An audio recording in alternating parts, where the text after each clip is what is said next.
It is a recipe for disaster. It is a recipe for disaster. Guys, welcome back to the Dirtbag Outdoors YouTube channel. Thank you for tuning on in. Check it out. Today's video, we're going to talk about why you should not buy a small, tiny handgun, especially for your first handgun. Guys, I'm not talking about people that train with them, people that carry them regularly, go to the range a lot. I'm talking about specifically first-time buyers. At the shop, I see it a lot, pretty much every day, where first-time buyers, they think the smaller guns are the easiest to shoot.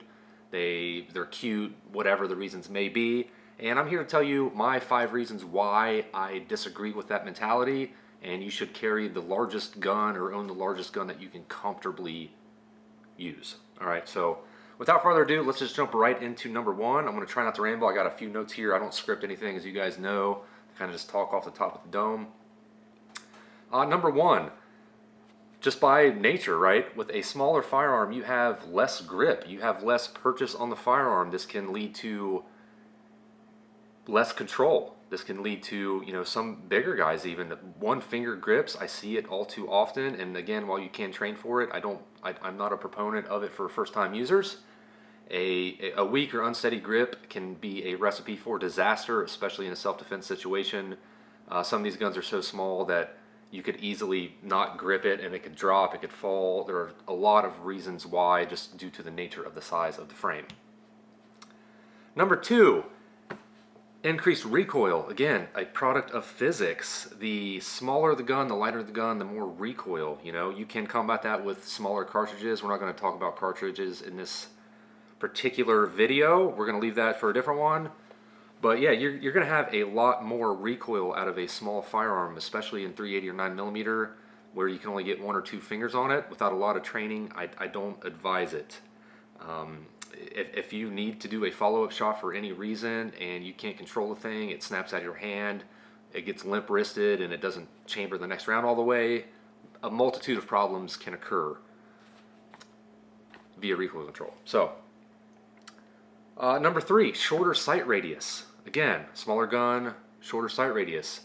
A shorter sight radius is harder to line up accurately, efficiently, and it's also more exaggerated when you are left and right off target. So they are harder to line up, and a lot of times too on the smaller firearms, guys, you have worse sights. Not all the time, but a lot of times like this, the sights are kind of milled into the slide. Some of them have no sights at all, and while that's great for not snagging as well, while that's great for not snagging as much on your pocket or your holster, your purse, or whatever you got it in, it does not bode well for accuracy. They just don't. It is what it is. All right, number 4, reduced magazine capacity. Guys, some of these guns only hold 5 rounds, 6 rounds, 7 rounds, 8 rounds in some of them. You know, once you get into 8 rounds, you get into a little more, I'd say the smallest that I would personally recommend for a first-time user, like a Glock 42 or 43 or just something similar to that size, I think is okay. Much smaller than that, and the magazine capacity just isn't going to be worth it. You can carry another magazine if you want, but then if it's a real small magazine, something like this, that could be a whole nother slew of problems getting it out of a mag pouch, stressful situations, not being able to, you drop it, it flies forward, you can't get it in right. I don't think it's a very good trade-off, in my opinion.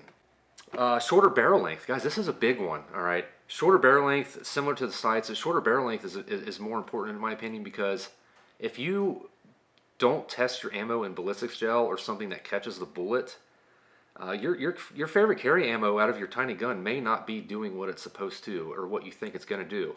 It takes a certain amount of speed, you know, velocity and energy to have these hollow points do their job and actually expand and stop in the target or thread or whatever.